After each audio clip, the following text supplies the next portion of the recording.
ओम परेश प्रभु सर्वरूपा विनाशी नन्निर्देश्य सर्वेन्द्रियो गम्य सत्य अचिन्त्याक्षर व्यापका व्यक्ततत्त्य जगद्भास काधीश पयादपायात। वेदांत प्रवचन परमात्मा श्री भगवानेर बर्णना केमन। ओम स्खरं प्रधानममृता स्खरं हरः स्फुरात्मानाविशते देव एकः तस्याविधेनाद्युजनत् तत्तो भावाद् भूयः शान्ति विश्वमाया निवृत्तिः। मर्मानुवाद अक्षय जार कोनो क्षय नाई, जिनि नूतन एवं जार थेके किछु निले तार किछु कमे ना। परमात्मा परम पुरुष पुरुषोत्तम से भगवान भुवन मंगलमयेर वर्णना केमन। तार वर्णना 8 प्रकार।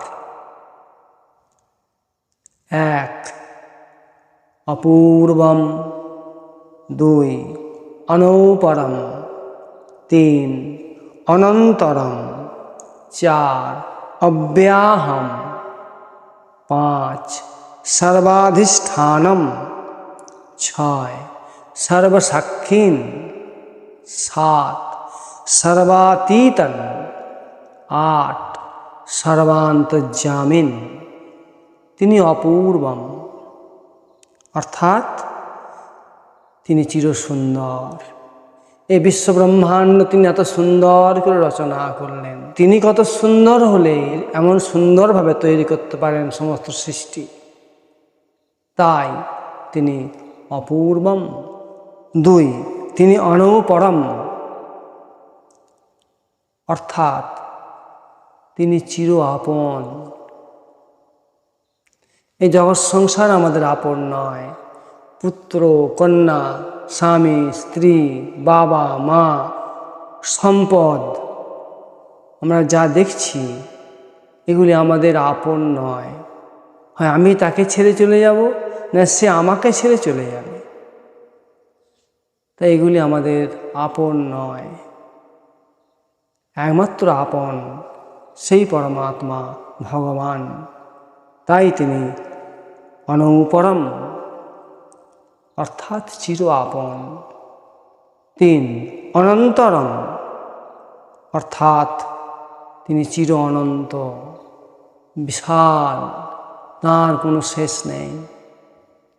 তিনি চরম এবং তিনি পরম, তাই অনন্তরম। 4 অব্যাহম অর্থাৎ চিরশান্তির স্থান। জন্ম এবং মৃত্যুর থেকে যিনি অব্যাহতি দিতে পারেন, যিনি পরিত্রাণ করতে পারেন, এমন তো সেই পরমাত্মা ভগবানই আছেন। তাই তিনি অব্যাহম। 5 সর্বাধিষ্ঠান সকল সৃষ্টির মধ্যে তাঁরই বাস। প্রতিটি মানব পশু পক্ষী কীট পতঙ্গ প্রতিটি পঞ্চভৌতিক সবের মধ্যেই তাঁর বাস। তাই তিনি পরমাত্মা শ্রী ভগবান বাসুদেব। অনন্ত ব্রহ্মাণ্ডের মধ্যেই তাঁর বাস, এমন কোনো স্থান নাই যে তিনি নাই। 6 সর্বসাক্ষী তিনি সব কিছুই দেখছেন, তাকে লুকিয়ে কোনো কাজ করা যাবে না, তাই তিনি সর্বসাক্ষীন। 7 সর্বাতীত সবের মধ্যে থেকেও তিনি সবের উপরে, সবের মধ্যে থেকেও তিনি সবার উপরে আছেন, তাই তিনি সর্বাতীত। 8 সর্বান্তর্যামিন সকল জীবের হৃদয়ে তিনি পরমাত্মা অঙ্গুষ্ঠ পরিমাণ বাসুদেব রূপে বর্তমান আছেন, তাই তিনি সর্বান্তর্যামী। কিন্তু এই পরমাত্মার সৃষ্ট প্রকৃতি ক্ষর অর্থাৎ বিনাশশীল, পরিবর্তনশীল, বিনাশশীল এবং তার ভোগ কর্তা জীব সমুদয় অবিনাশী অক্ষর তত্ত্ব। এই দেহ আমাদের বিনাশশীল, কিন্তু আমাদের ভিতরে যিনি রয়েছেন সেই জীবাত্মা, সেই পরমাত্মা, এটি অক্ষর অর্থাৎ এর বিনাশ নাই। শ্রীমদ্ ভগবদ গীতায় ৮ম অধ্যায়ের ২০ নম্বর মন্ত্রে শ্রী ভগবান বললেন, অব্যক্তোয়ক্ষরো ইত্যুক্ত্য স্তমাহু পরমাং গতিম যং প্রাপ্যো ন নিবর্তন্তে তদ্ধাম পরমং মম। যে অব্যক্তকে অর্থাৎ ব্যক্ত করা যাবে না তাকেই অক্ষর নামে বলা হয়েছে। সেই অক্ষর নামক অব্যক্ত ভাবকে পরম গতি বলা হয়েছে, এবং যে সনাতন অব্যক্ত ভাব প্রাপ্ত হলে মানবকে আর এই জগৎ সংসারে ফিরে আসতে হয় না, সেই হলো আমার পরম ধাম। এই নিকৃষ্ঠা প্রকৃতি ব্যতীত আর একটি উৎকৃষ্ঠা প্রকৃতি আছে, সেই প্রকৃতি চৈতন্য স্বরূপা জীবভূতা। এই যে আমাদের প্রকৃতি রূপা চৈতন্য প্রকৃতির থেকে আরেকটি উৎকৃষ্ট প্রকৃতি আছে, সেই প্রকৃতি হচ্ছে জীবরূপা প্রকৃতি। সমস্ত অণুতে অণুতে পরমাণুতে প্রবিষ্ট হয়ে রয়েছেন সেই চৈতন্যময় সত্তা। সেই শক্তি থেকে সমস্ত জীব নিশ্চিত হয়ে জড় জগৎকে ধারণ করে আছে। সেই শক্তি, সেই চৈতন্যময় শক্তি। আমাদের মধ্যে যে চৈতন্যময় সত্তা দেখতে পাচ্ছি সেটা তাঁরই, তাঁর থেকেও তিনি বিরাট। ক্ষর এবং অক্ষর, বিনাশশীল এবং বিনাশশীল নয়, এই দুই প্রকার জীব রয়েছে। এই জড়জগতে সমস্ত জীবকে ক্ষর বলা হয় অর্থাৎ বিনাশশীল বলা হয়। চিৎজগতের সমস্ত জীবকে অক্ষর বলা হয়। সচ্চিদানন্দ এই যে জগৎ রয়েছে তারা অক্ষর অর্থাৎ বিনাশ নাই। আমাদের এই জগৎ সংসারে বিনাশ হয়, চৈতন্যময়, চৈতন্য থেকেও বিনাশ। যেমন আমার চৈতন্যময় সত্তা হয়ে আমাদের বিনাশ। আমাদের মধ্যে যে সত্তা আছে সেই পরমাত্মা রূপী তিনি, তার কিন্তু বিনাশ নাই। এই ক্ষর এবং অক্ষর, জড় এবং চেতন প্রকৃতি উভয় তত্ত্বের উপর একজন পরম দেব, পরমেশ্বর, প্রশাসক, তিনি উত্তম পুরুষ বিশিষ্ট একজন, যাকে পরমাত্মা শ্রী ভগবান নামে অভিহিত করা হয়। সেই অবিনাশী ঈশ্বর ত্রিলোকে প্রবিষ্ট থেকে সকলের পোষণ ও শাসন করেন। ত্রিলোক, ভূলোক, স্বর্গলোক, ব্রহ্মলোক, এই তিনটিতেই তিনি শাসন ও পোষণ করে থাকেন। একমাত্র তিনিই প্রাপ্তব্য এবং জ্ঞেয়, জানার বিষয়, তাকে তত্ত্বরূপে জানা উচিত। এইরূপ দৃঢ় নিশ্চয় করে ওই পরমাত্মা পরম দেবের নিরন্তর নাম ধ্যান করলে, তাতেই অহর্নিশি সংলগ্ন থাকলে এবং তাতেই তন্ময় হলে অন্তিমে তাকেই পাওয়া যায়।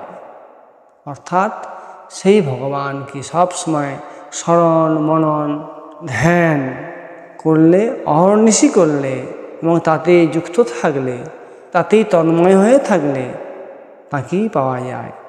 তখন সম্পূর্ণ মহামায়ার আর সর্বথা নিবৃত্তি হয়ে যায়, অর্থাৎ মহামায়ার হাত তখন থাকে না। অর্থাৎ মায়াময় জগৎ থেকে চিরতরে সম্বন্ধ দূর হয়ে যায়। এই মায়াময় জগৎ থেকে সম্পূর্ণ তার সম্বন্ধ দূর হয়ে যায়, অর্থাৎ পরমাত্মার সঙ্গে সম্পর্ক তৈরি হয়। যদি তা না হয় তাহলে ভয় থেকেই যায়। কিসের ভয় গো? জন্ম মৃত্যুর ভয় থেকে যায়। যেমন ভোগে রোগ ভয়, উচ্চকুলে পতনের ভয়, সম্পদে রাজ ভয়, মান সম্মানে দৈন্য ভয়, বলে অর্থাৎ শক্তিতে শত্রু ভয়, রূপে বৃদ্ধাবস্থার ভয়, শাস্ত্রে বাদ বিবাদের ভয়, গুণে দুর্জনের ভয় এবং দেহে মৃত্যু ভয়।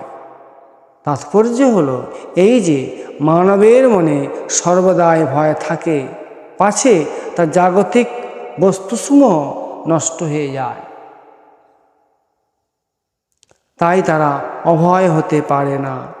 আমাদের উদ্দেশ্য তো আগে থেকেই তৈরি হয়ে আছেই। তারপর আমরা মানব দেহ লাভ করেছি।